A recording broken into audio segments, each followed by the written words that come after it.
Anybody like books? Good, you're first. That girl was first over the hand. Thank you very much. Excellent, excellent. So, and there's a poem really about the joy and the consolation we get from the book itself.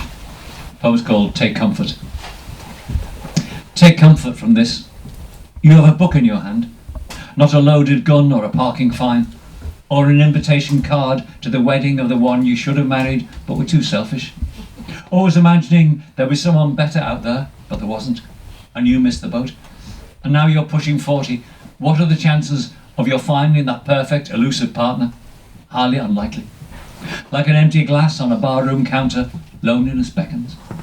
Not an empty glass or a bottle smashed on a barroom counter. A photograph of the one you'll always regret not marrying. Not the letter from the hospital, the results devastating. After the disaster, the dust and the screaming.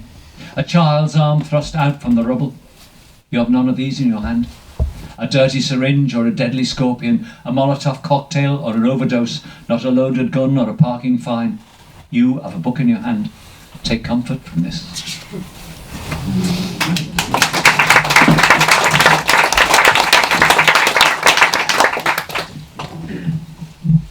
Back to the wall.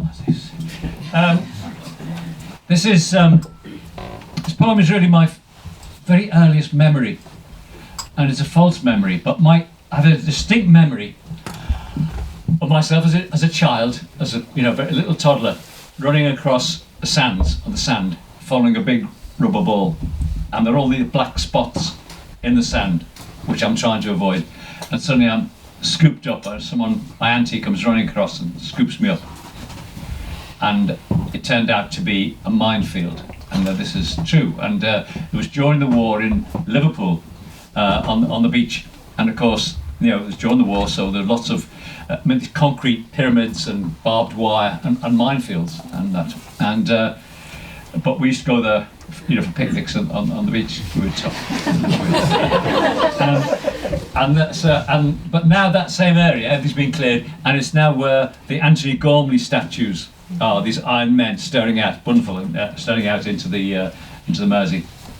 So the poem's called Another Time, Another Place, and it was written just after 2 years ago, I met my auntie, and I asked her about this incident. I couldn't quite believe, I really ran across a minefield, and she explained what really happened. So this is Another Time, Another Place. Another time. A summer's day on the beach at Seaforth. There's a war on, so sunshine is rationed, and the sea half a mile away, never more than a wet promise. Unmanned pillboxes gaze sullenly out over the Mersey. Rotting dragon's teeth, half submerged, wait to repel enemy tanks. Crabs scuttle across minefields. A 3-year-old follows the ball as it bounces over the wire and skims across the sand, windswept, light as a balloon. A girl, still in her teens, finds the gap in the barbed wire and races after him, scoops him up and bursts into tears. The area had been cordoned off, and the MOD signs made clear the danger. But little boys can't read, and balls are there for the chasing. Another place. A summer's day with Auntie Kath on the beach at Crosby, where a platoon of Gormley's iron men are now stationed. Has she any recollection of running across a minefield to rescue me all those years ago? Or is my imagination playing tricks? A scene perhaps from a film half recalled. All true, she says. You give us the fright of our lives running off like that. It was the big red rubber ball, I said. I remember chasing after it in the wind. My aunt stopped. Red rubber ball?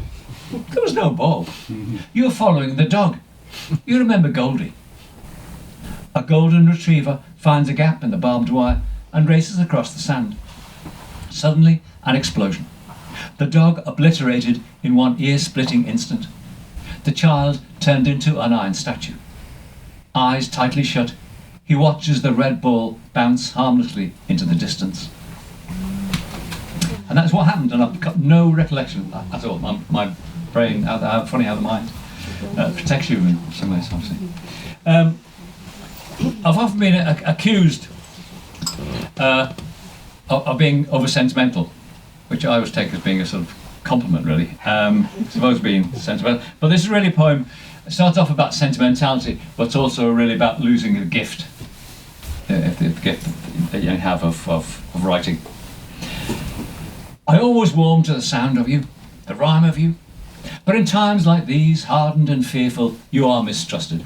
A small town Mantovani of the emotions. Born nostalgic and burdened with empathy, I'd be told off by my parents for wanting to be an orphan. Or poor old Joe out in the cold, cold snow. Cue cheap music. You have been my reality over the years. Sentimentality, the smile on the verge of tears. Tears for the father giving away the bride.